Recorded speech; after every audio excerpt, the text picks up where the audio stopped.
Welcome to what AI can teach us about being human. So the first thing I want to do is I want to start off by thanking Tom Wells for the idea of actually recording all of our sessions before doing a Q&A session. So this is me trying it out. This talk was actually inspired, it was something that germinated over a period of about 4 months. Professor Sharice Harley asked me from the University of Johannesburg if I'd give a talk on AI, and basically I gave it quite a bit of thought over quite a long period of time, and what I wanted to talk about is maybe something that was uplifting and inspiring from a human point of view. And so this is the germination of that talk, and this is the talk that I came up with for the University of Johannesburg. So I just wanted to say thank you to the University of Johannesburg for allowing me and actually forcing me to think this topic through a little bit. And today tonight I want to just explore a question. What is it to be human? What aspects makes us human? And I think this is an incredibly important topic, certainly in today's age where AI has made such tremendous strides. And if you look over the last 10 years, we've made amazing strides in AI. So the question really is, what is unique about us humans? What sets us apart? What is our uniqueness? Where do we fit in? And actually, do we even have a place in the future? And in many respects, I would say at Synthesis are maybe one of the least qualified people to be talking about this. And the reason is I am interested in AI, and I think all of us are, but I don't have any specific expertise and work experience in this area. I'm the person who looks on at what our data scientists and data engineers achieve in the various projects of Synthesis, and I look on in awe at what they do. So I just wanted to basically say well done to all of you guys, and you inspire me. But I'm the person looking on without specific expertise. And I'm also interested in human psychology, and I suppose to, who isn't interested in human psychology, but I don't really have any training. I'm not qualified in that field. And I'm not a cognitive scientist. And I think really to answer this question, maybe that qualification more than any other qualifies you to talk about this topic. But what I do have going for me is I'm interested in all of these things. And maybe sometimes having a little bit of perspective, being able to stand apart and just stand back a little bit and gain that perspective can give us a clarity and an insight that maybe we can't get if we're deeply enmeshed in each of those fields. So, from those distances, you can actually start asking some big questions and getting some answers. So I want to start off with a slide, which actually for me is the too long don't read slide, or didn't read slide. And it's a summary of my entire talk. So I'm asking you all just to maybe, for those of you who don't want to sit through the whole thing, just watch the slide and I'll give you an overview of the talk. But really, I suppose what this talk is about where does artificial intelligence fit in and general intelligence fit in. And we're looking at two main areas. That one area is the area of connectivity, the pre-configured mind, and the other area is an area of learning. And if we think learning, that's certainly in the realm of artificial intelligence. So there we need lots of really good data and curated data and labeled data. And that is an area where you'd often talk about machine learning, AI, and big data in one sentence. But on the other side, from a connectivity point of view, that's where you actually start getting out or start characterizing general intelligence as opposed to just artificial intelligence. And really, general intelligence is a combination of connectivity and learning. And general intelligence is really good in an environment where we have a lack of good data, where the new and the novel is something that we confront on a regular basis. We have a pre-configured body and a pre-configured mind, and it's that we use to actually navigate the world. The next area I want to look at is personality, and how does personality alter the way and change the way, or actually impact on the way that we make decisions and quick decisions. How does it give us that intuitive grasp of the world? And our personality and really our decision making is wrapped up in our sensing of our emotional state and what our emotions can actually help us do in terms of achieving an insight into our decisions. And then rationality also plays a role. Our rational mind also plays a role in making decisions, and that's also important to bear in mind. But our rational mind doesn't play as much of a role in our decision making as we might think. It's actually predominantly our emotional side of things. And if emotions play such a big role, I want to try and answer the little question of do we actually even have free will to make decisions at all? Or are all our decisions really prompted by our emotional feelings? And then also want to look at the impact on society on our decision making, because I think a society has a big impact. And lastly, I want to look at what it means to be human. And let's look at that at the end. So there are a few books that actually, once you've read them, they change the way you totally change the way in which you see the world. And one of these books is a book called Homo Deus by Yuval Harari. And in this book, he actually, A Brief History of Tomorrow, he examines humanity's future. And at first, a lot of what the vision that he seems to offer seems to be a little bit incomprehensible. But the more you think about it, the more it appears to be almost inevitable. And one of the things that comes out of this, and the picture he paints, is the inevitable lack of, or let's say loss of dominance. The human species up until now has really dominated from a, let's say, a cognitive perspective in terms of the world and being on top of the world, and really we're going to start losing that position of dominance. And the way that happens is we're busy creating a totally new form of life. Artificial intelligence, up until now, all life has really been biological life. And humanity is in the process of creating a totally new form of life. Life that is really characterized by, let's say, programs, it's characterized by metal and silicon. It's not biological organic life. And it's not unimaginable to think of a future where even this artificial life starts learning how to procreate and actually, reproduce itself as well. The name of this book is called Homo Deus, and it really alludes to the creator role that humans are playing in bringing about this new form of life into existence. And in many respects, so we're not only the parents of this new creation, we're also its God. However, unlike God, we're not all powerful. And we really run the risk of being usurped by our own creation. And it's a creation that is not vulnerable in the same way that we're vulnerable. And it's a creation that will think and behave very differently to us. So instead of focusing on AI directly, I think we could do well to try and understand ourselves better. So, and in doing so, we can really find the answers that we need to plot a way into the future. A future where our dominance can no longer really be taken for granted.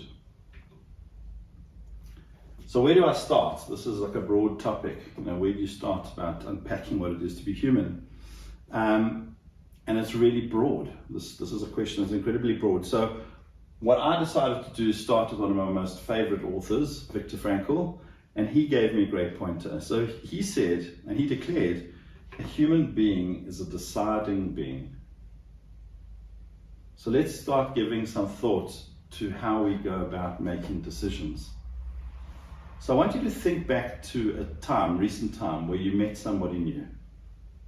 And, maybe it was today, you met somebody new for the first time today, but maybe it was fairly recently.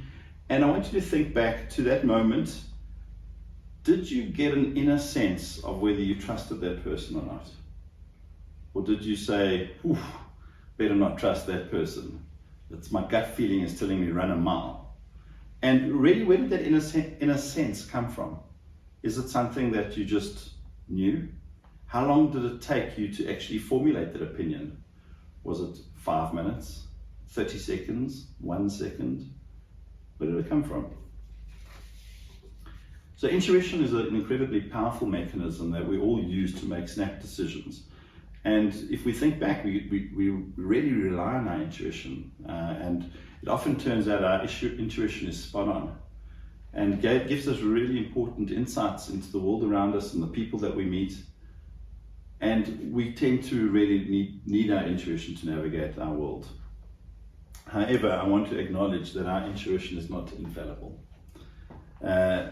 My very intelligent cousin once told me he was losing his sanity. And I really did start taking notice quite quickly, because it was the first and only time he's ever admitted that to me.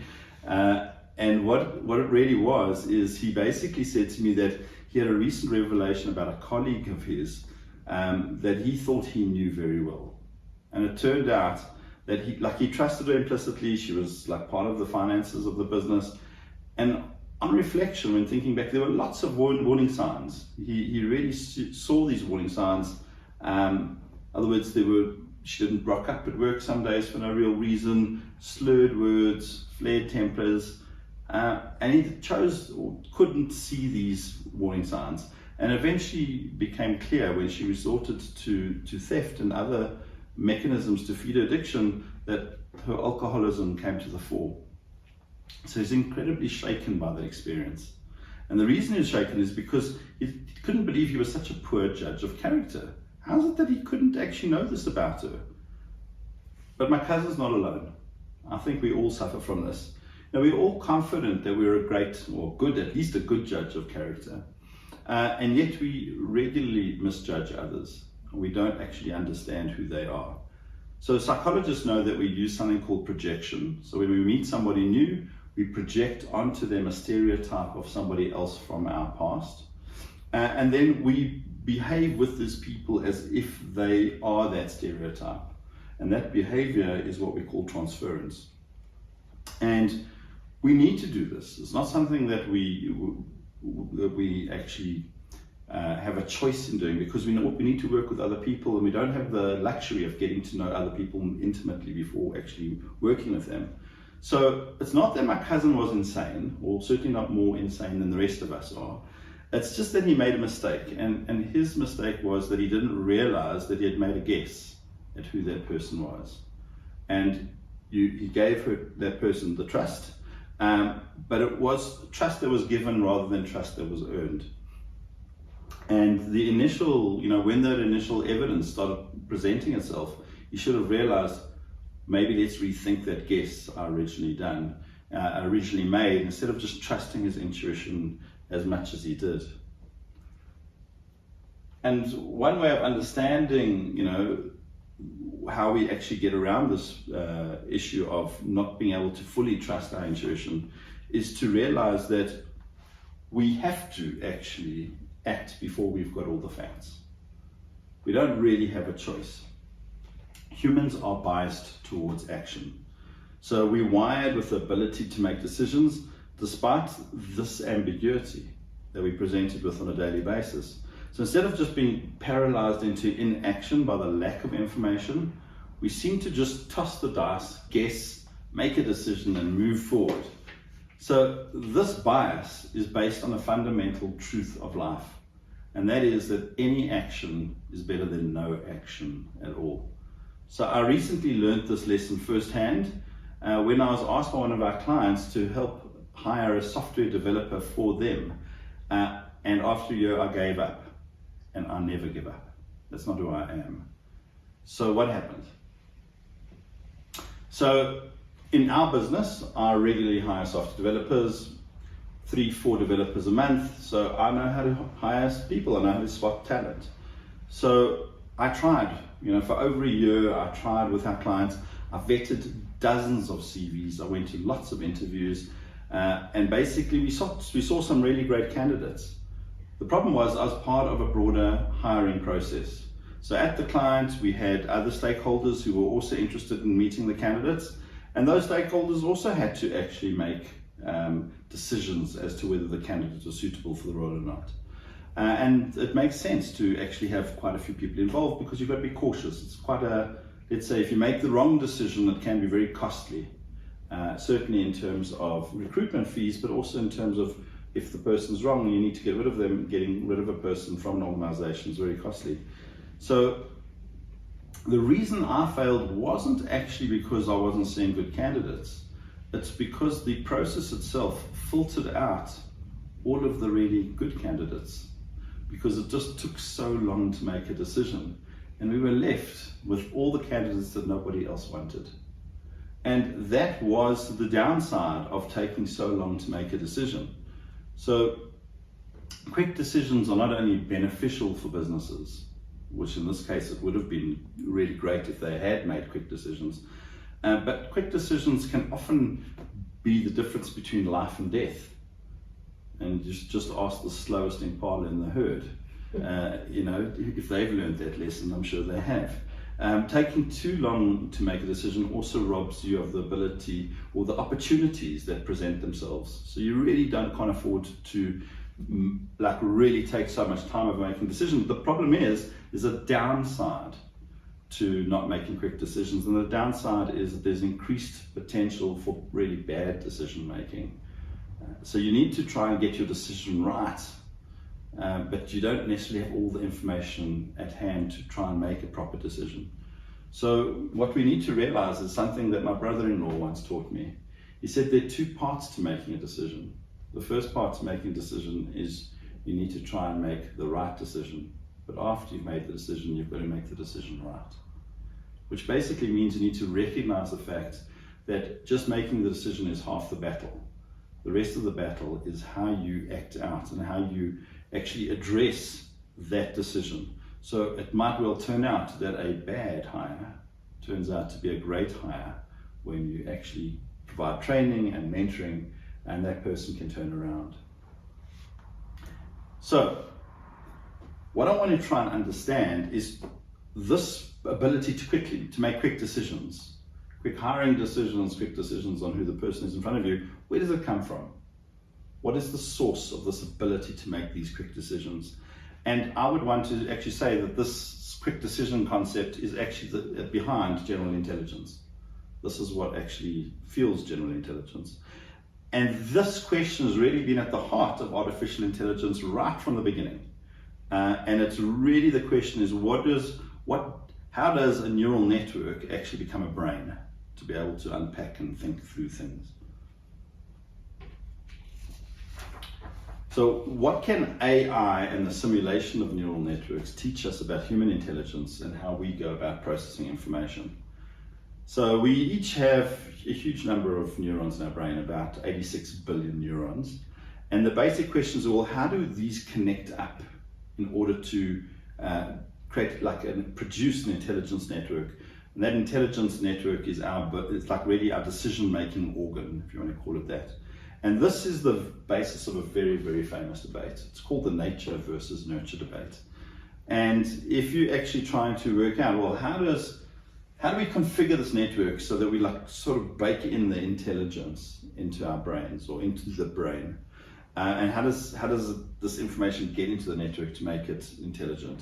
And really there are two sources that create intelligence. One source is called connectivity, and more simply put, it's in the genes. In your genes, it connects up your brain. And the other is learning. So actually it's not really about the connectivity so much, it's more about learning. So we get information from the environment, and that information from the environment helps us understand the world. And it's not that simple actually, because connectivity is influenced by learning. As we learn things, our connectivity changes, but also our environment and our learning is influenced by the connectivity. So yes, environment influences learning, but so does the connectivity. So these things are a little bit messily intertwined. However, ignoring all of the details, fundamentally these two areas that create intelligence, the one area is connectivity and the other area is learning.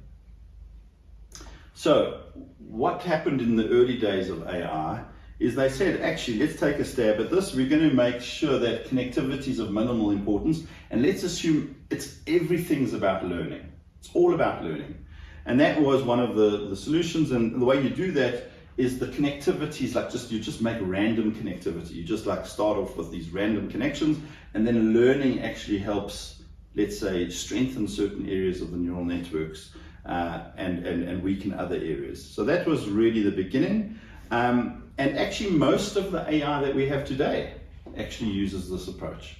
It says learning is everything, connectivity is not that important. And in fact, one of the early AI pioneers, Frank Rosenblatt, said in 1958, at birth, the construction of the most important networks is largely random, subject to a minimum number of genetic constraints. So what he's saying there actually is the genetic constraints, the thing that actually pre-connects your brain, is not that important. It's really about the learning. And that's really his point that he wanted to make there. And if we think about some of the really big steps that we've taken more recently in the AI world, again, it's in this area of learning. So if you look at Tesla, and they recently had something called AI Day, really amazing. It's computer vision, and it's really driving, being able to actually have an AI intelligence for driving, self-driving cars. And they showed how you use massive amounts of data from the whole fleet of Tesla vehicles to train an AI intelligence on how to drive. So they had basically the ability to perceive the environment, how to break it down into the vector space and perceive the objects, and then how to steer your way through all of these objects. And that's all purely based on a learning scenario. And it's really, really amazing. In fact, one of the things they do, because they don't have enough data for like really weird scenarios, imagine you come to an intersection and this other car does something really weird. They don't have enough real world data for that. So they actually hooked it up to driving simulators. And then they actually have the driving simulator output feed in to the almost the visioning of this AI network, so that it can actually work out how to deal with really wacky scenarios. But at this point, I want you to ask yourself a question. Is this how biological intelligence works? Is this really at the heart of biological intelligence? And maybe it's not that. Maybe it's not all this learning. Because what we can do to try and answer this question, let's look at the story of the monarch butterfly of North America. Now, the monarch butterfly of North America starts off, let's say in the summer, really in the northern parts of North America. And it's basically, as the autumn comes along and the days start getting shorter, the monarch butterfly starts migrating south. And it goes all the way south into winter, the overwintering sites in Mexico. Some species or subspecies of monarch butterflies actually go to specific trees that they every year in Mexico. And then as the days start getting longer, it starts warming up again, they migrate north again to the north of North America. The interesting thing is that that's 4 to 5 generations of monarch butterflies. So that's clearly connectivity. I mean, unless you want to point out all the monarch butterfly universities dotted around North America that they stop over to find out where to go, it's connectivity. It's like built into the genes, let's say. So, where does this intelligence, or where does this information about how to fly and where to fly, where does it come from? And I think what you could say, well, it's in the genes, right? The genes of the butterfly know, like sort of tell it where to go. But that's not strictly true. The genes actually don't have a map. They don't encode the brain that knows. So they don't describe the brain. What the genes do is they actually tell you how to grow the monarch butterfly and the monarch brain. And that grown butterfly and brain know how to navigate in 3D, know how to court other butterflies, know where to lay their eggs, so that when the caterpillars come out, there's milkweed plants that they can get their sustenance from. It's really quite amazing if you think about it. And all of this that they can do is before learning anything. Learning almost plays no role at all. It's actually all about the connectivity. So what we have to try and work out is then this ability. Now we might think, well, the ability to actually understand or create artificial general intelligence is actually really about decoding the gene. So if you have the intelligence or the knowledge on how to decode the gene, lo and behold, you are going to be able to actually reproduce general intelligence. But the problem is the genes don't describe the brain, as I've said. All they do is they explain how to grow the brain. And in growing the brain, you need a lot of time and energy. It's a biological process that with these genes, time and energy, the genes produce proteins. Those proteins in turn unlock other genes, which then produce other proteins, and that cycle continues with a lot of time and energy to produce this connectivity. And it's really this unfolding into this brain and body that actually is the thing that produces that thing that has this knowledge and intelligence.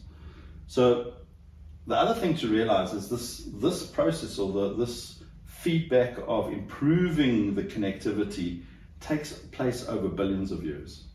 And that's what this whole natural selection thing is. You get a change in the genes, the time and energy to grow it out, then effectively you get, you can imagine, think of Mother Nature as that chucks stuff against the wall to see what sticks long enough to reproduce. And that does stick long enough to reproduce is what is selected for. And that's really what unfolds over time, but it's a very slow process. And the mystery of biological intelligence is really buried in the outcome of the expression of these genes, and that is the connectivity. So if you compare this to artificial intelligence, artificial intelligence neural nets, they know nothing prior to learning. There is no connectivity other than just randomness. So if you're looking now, and you look at 2022, virtually all of our neural nets are actually, there's no genome, there's no developmental process behind them. They're just designed and built to learn. And really, if you contrast that with human intelligence is a mesh, or it's a split between connectivity, the pre-configured intelligence, and the learning. You have actually both. So it might well turn out that we don't really need this connectivity bit, and maybe learning is everything that we need, and artificial intelligence can achieve everything that connectivity can achieve, and then therefore you can achieve general intelligence with just learning. But my sense is that's not the case, and I don't think it's going to be the case. And really, we need to try and understand this connectivity aspect a little bit better to unpack general intelligence. So that brings me to personality. So there's a lot of research that's really been focused on personality, and the reason that we have so much research into personality is that so many of our life decisions are wrapped up in our personality. Our personality describes who we are, what we are, and how we go about making decisions. And the way we respond to other people and challenges is and best understood maybe through our personalities. So this is really a representation of the Big Five personality model. It's the most scientifically valid personality model, and the reason I'm saying that is because it's really empirically based. What I mean by that is the concepts of what we needed to focus on came first. So there were a lot of questions that they would ask grad students and other students at university, get all the data coming back, do factor analysis, and came out of that long, let's say, process of research came the fact that we actually have 5 different personality traits. And those personality traits are openness to experience, conscientiousness, extroversion, agreeableness, and neuroticism. And you can think of each of these personality traits as really being something, a normalized distribution. So if you're thinking about openness to experience, you either are less open or more open to experience, and that's on a normalized distribution, with most people being in the middle and fewer people being on the tails of that. But another way to think about personality is really a set of heuristics, a set of, let's call it, rules of thumb that we use to make decisions. So our personality provides a shortcut to understanding the world that we act in. So, for example, the extrovert is keen to meet somebody new, run off and, yes, somebody new, yay! And the introvert prefers not to go there. Whereas if you think about our personality, also determines the value that we give to certain things. So, for example, a conscientious person might value finishing their work and making sure that they follow through and get through the list of things that they need to be done. A person who's not so conscientious might see all the opportunities that are coming along that a conscientious person wouldn't even notice because they were so focused on their to-do list. It also tells us, our personality also tells us like what it is, what's interesting, where should we explore, and it also tells us when to withdraw to safety. Oh, it's dangerous, don't go there. And the world is really an immensely complex place, and it's forever presenting us with novel and new challenges that we need to make a snap judgment on how to address. How do we navigate this complexity? How do we make those quick decisions? Balancing really between those opportunities and those threats that the world is presenting us on a regular basis. So I want to join the dots back to the connectivity and learning aspect and just tie it maybe a little bit into this whole concept of personality. And if you look at, so this is a normalized distribution of, let's say, one of our character traits, and that connectivity line, that initial line there, that bold line is the set point. That's our innate ability or our innate part of our personality. We're it's on the right hand side of the middle of the normalized curve. But then learning allows us to adapt. So really the whole idea of learning is allows us to adapt that core personality trait for different situations. So without the connectivity, so if we weren't born with some sort of a set point, we wouldn't actually be equipped to navigate this world. We wouldn't have an installed program with which to process all the information that the world is throwing at us from the day that we're born. And without the connectivity, we wouldn't have a bias towards an effective form of action, because any action we take would just purely be random. But without learning, we never really work out what we're doing wrong. We never really overcome those ineffective actions and ineffective things that we do, and we'll repeat the stuff that doesn't work over and over again. So we need both. We need the learning aspects as well as the innate initial set points in our personality as well.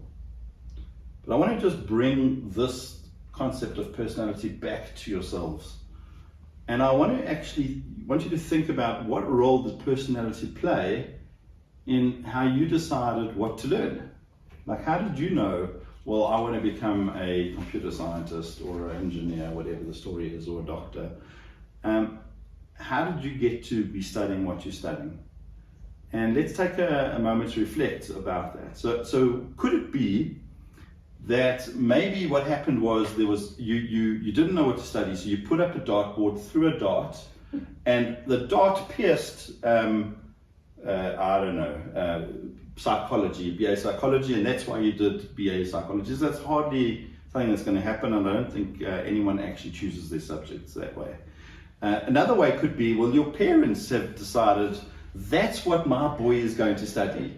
My son, the doctor, okay, and therefore you're going to run off and become a doctor. And I'm sure there are quite a few people who have chosen their subjects that way. Chances are also not that often.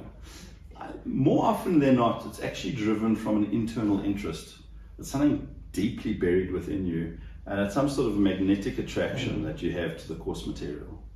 Something that you can't really explain. It's just, that grabs me. And that option is most probably the most likely. But what causes interest in a subject? What causes us to choose one subject over another? Can you explain it? Can you think about it? Maybe it's actually just something that's deeply buried within you, and maybe it's something that we call our personality helped us to decide what subject was interesting to us. But I want you to think about something that might not have occurred to you. How does AI know what interests it and how it is going to learn? Which subject, which data is it going to study? And actually the truth is it doesn't. Human beings decide for the AI neural net, you're going to be studying this area, and we pump it full of data for a particular area. The AI doesn't decide. The AI lacks this ability to decide what interests it, what to focus on. So choosing what to learn and deciding where to put your efforts is an incredibly human endeavor. So if we think of our personality as a compass that we have in the world, how do we know which way the compass is pointing? And I want to suggest to you that our emotions, our feelings actually give us a sense of which direction the compass is pointing. So our feelings play a really, really big role, but I'm sure you're all aware that some of the worst decisions you've ever made are those decisions where you're in the grip of a fierce emotion like anger, frustration. You make really shoddy decisions. And because of that, we've often thought that maybe the way that we need to learn to actually say mature or become better in our decision making is to leave those messy emotions in the past. Let's not worry about those or get away from those messy emotions. And really the emotions get in the way of the right approach to decision making. And in fact, Plato, the ancient Greek philosopher, he saw conquering of emotions as the pinnacle of achievements. He held the most developed human being was the philosopher. And the philosopher was somebody who could totally conquer their emotions. And what he said is you actually have the concept or the metaphor of the charioteer and the horses. So the charioteer is the rational mind of the philosopher, totally in control of the emotions, and those are the horses. So that was his model. However, in his book Descartes' Error, the author Antonio Damasio explained that we interact with our environment with an ensemble of body and mind. You can't actually decouple one from the other. The two are intrinsically, let's say, joined at the hip, and you can't actually think of them as separate entities. So Damasio had a very interesting scenario. He had a patient called Elliot, who was a phenomenal husband. He was a great father and he was a great businessman until he wasn't. Okay, so all of this changed with a brain injury. And it was a very, very insightful injury. It's an injury that actually taught us quite a lot. And Elliot had started to suffer from severe headaches. And on diagnosis, his doctors found the thing that was causing it was this massive orange-sized tumor pushing on his frontal lobes. And they carefully removed it, but they had to remove some other damaged brain tissue along with it. And it was during his recovery that all of his peers and family suddenly realized that Elliot was no longer Elliot. He was somebody else. His language was fine, his intelligence was fine, but he became distractible. He couldn't make decisions. He couldn't actually manage his schedule, and his business and social life just fell apart. And they did a lot of analysis and a lot of brain scans, and they actually looked at what was going on, and they could see, there was some isolated brain damage in the frontal lobes, but his IQ was fine, his memory was fine, his language was fine, and his other capabilities were all fine. And they were testing everything, no issues. However, they eventually did find something. When they tested his emotional responses, things were totally out of whack. Because what happened was they showed him pictures of people being injured and maybe like fires, and Elliot revealed that he actually felt no emotional response whatsoever. Whereas historically he did have emotions before the injury. He had emotional responses to those things. But without access to his emotions, Elliot could not function. He couldn't make any decisions. So Damasio makes the following point. He says emotion, feeling, and biological regulation all play a role in human reason. The lowly orders of our organism are in the loop of high reason. So the lowly orders of our organism, that's our emotions, our feelings, our intuitions, they're actually right up there with Plato's philosopher, and they're intrinsically linked. So as Jonathan Haidt in his book, The Righteous Mind, points out, a much better metaphor, rather than Plato's chariot and horses, is the rider and the elephant.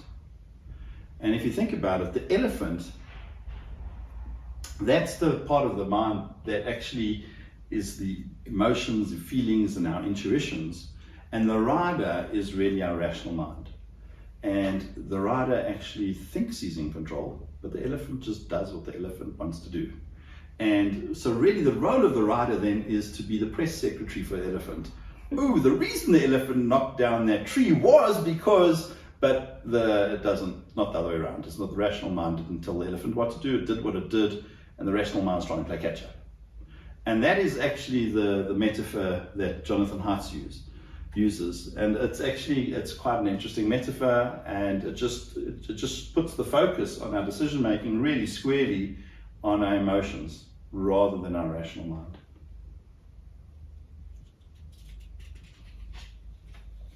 So, the question that I want to ask now is, if our emotions, and if that elephant is the one calling the shots, then do we even have free will? If we consider the fact that if we perceive that free will as being our rational mind making decisions, rather than our emotions, like basically gut reactions forcing us to make certain decisions, then do we even have free will in the first place? And actually all religions are founded on the premise of free will. You know, and all legal systems are founded on that premise. We lock people up if they've done something wrong. But the premise there is that they've got free will. They chose to do the wrong thing. It's not that it didn't just happen. So if you look at religions, you know, there's Deuteronomy chapter 11, verse 26. See, this day I set before you a blessing and a curse. And we're told, choose the blessing. So very much there's this premise in society that we can choose. But many scientists today disagree that we have free choice. And they actually say it's determinism. They can determine what your decisions are going to be. And it actually is not something that's under your control. So you don't really have free choice. And free will, according to these scientists, is actually just an illusion. And there's actually quite a lot of evidence, actually. And they have a point, because not all of our decisions are a result of a rational choice. In fact, most of our decisions are driven by emotions rather than free choice, rather than our rational mind. So how does this work? How do they work this out from a scientific point of view?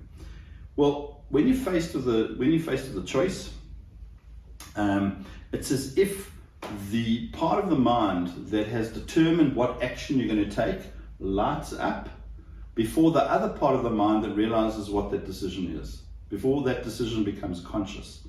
And it seems to be that they're using to determine the fact that we don't have free will, which is quite interesting. But I came across an incredibly interesting argument from Jordan Peterson, where he argues for free will. And he uses a driving a car analogy. And what he says actually is, imagine you're driving down the highway at 120 kilometers an hour, and you are staring just in front of the bonnet to see if there's a pothole. And Johannesburg roads are pretty pathetic. And if you do that, the chances are you're going to have a flat tire. Because by the time you spot the pothole, you're already driven over it and you've got a flat tire. So what he says is the further out you look, if you want to decide to steer around the pothole, you have to look into 400 meters ahead on the highway. You have to really steer ahead and then plan. And if you do that, you can miss the potholes, chances are. So that's his metaphor. And what he's trying to show you is that free will is really on a temporal gradient. And as you look into the future, perhaps the further you look out into the future, the freer your choices are. The further and further you look out, the freer and freer your choices. But the closer those choices get to implementation, the less free your choices are. In Jordan Peterson, his first book, it's called Maps of Meaning. It's really centered around stories. And it's the maps that we use to navigate the world. He calls the maps of meaning. And we use these to navigate our life. They shape our priorities, they shape what we value, and they shape the lens through which we see the world. So really the secret to increasing our free will is not trying to become more present in the moment.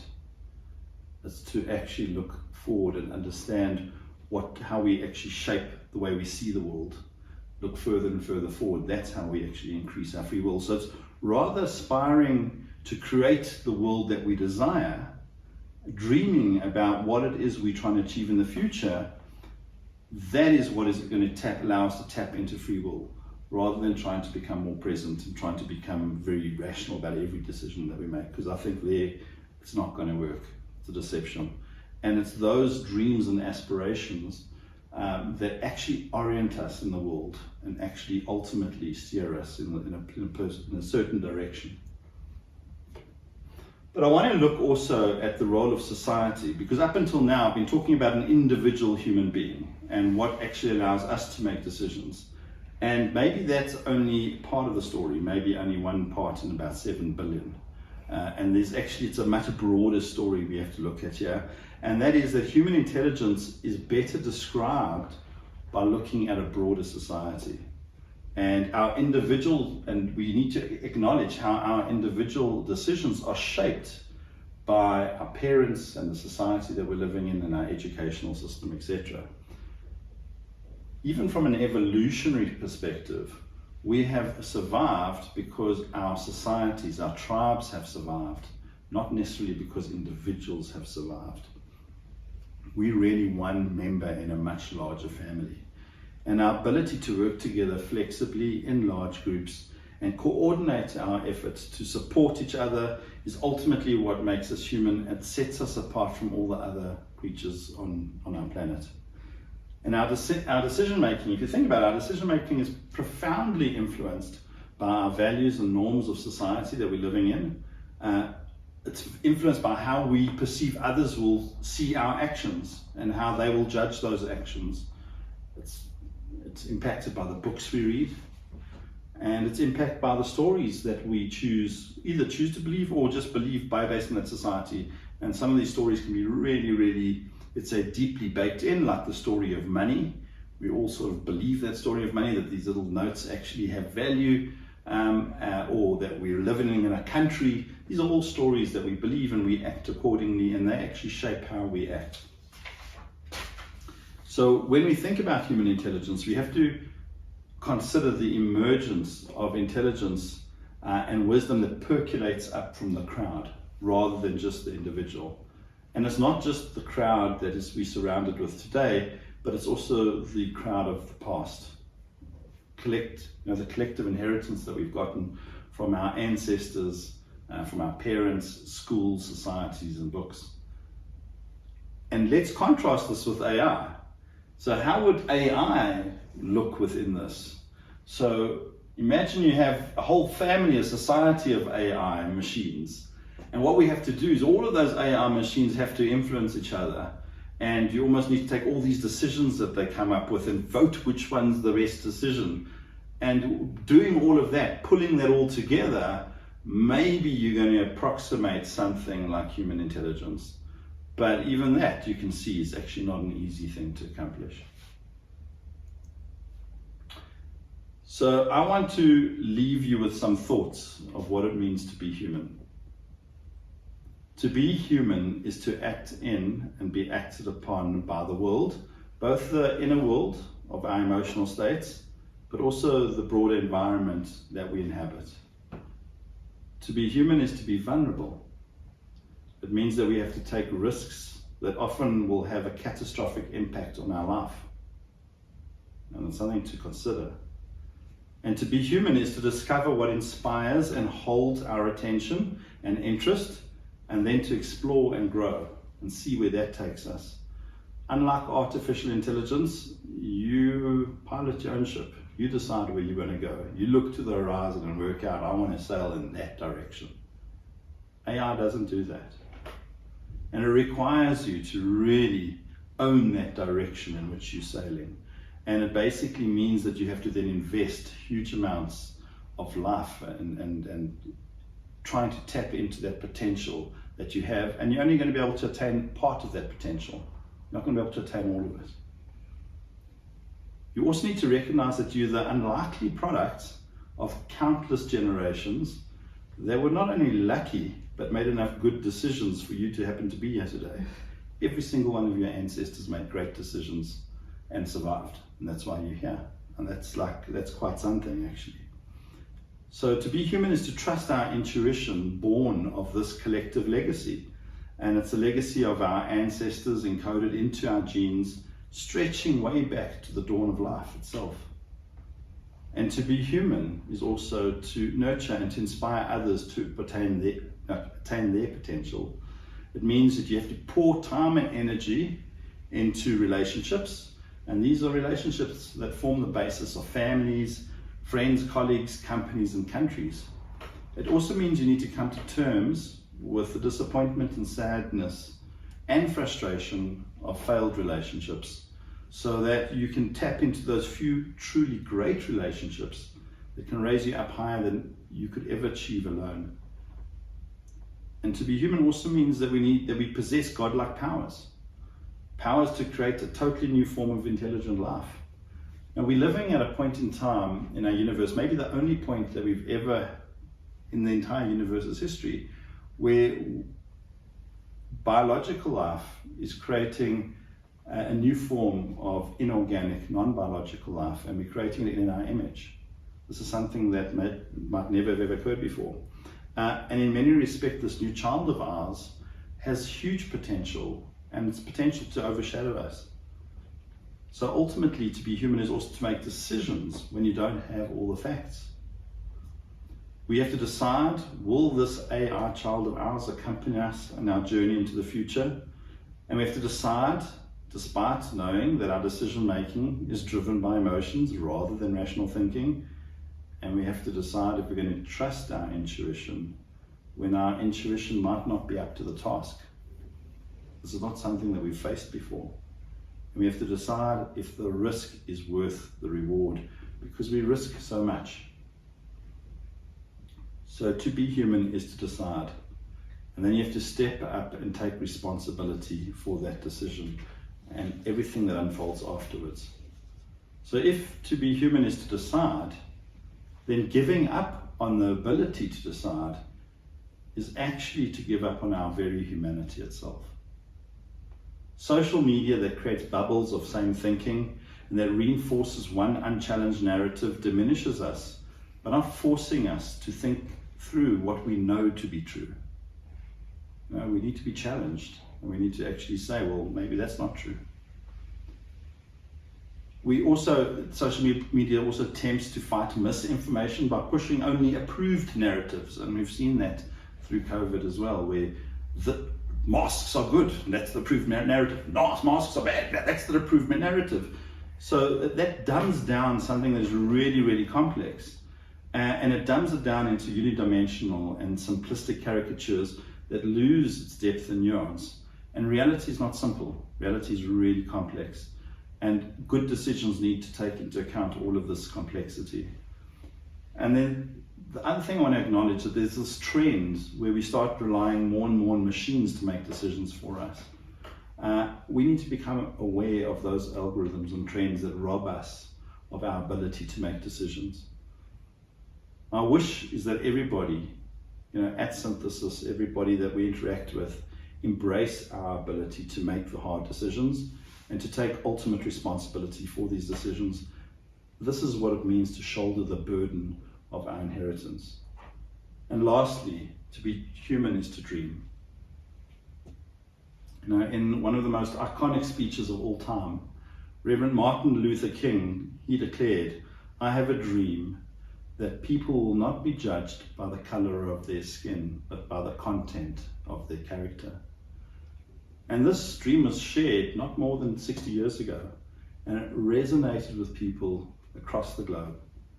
They too shared his dream. And looking around at Synthesis, looking at South African society today, we see people from all walks of life. And this is a physical manifestation, a physical fulfillment of Reverend Martin Luther King's dream. A dream that continues to direct, uplift, and inspire. So I too have a dream. I dream that our children, both biological and silicon, we allow them to grow up and to fulfill their potential. And that we nurture them and we strive to establish mature relationships, not of parent and child, but of equals. And that my dream continues that we embrace our humanity to the fullest. We acknowledge our humanity and embrace it. And we recognize the potential in our peers, the potential in our children, all of our children. And we allow them to be all that they can be. And in the end, we establish a community of peers with none being the master of the other. And I think this is a dream worth sharing. I would like to invite all of you to dream, to work out what world you want to live in. Choose that direction and make that a reality. And that is my invitation to all of you. Looking forward to a Q&A session where we can unpack the subject matter and actually discuss it a bit further and get down to just try and address some of the questions that maybe have arisen because of the talk. But thank you very much.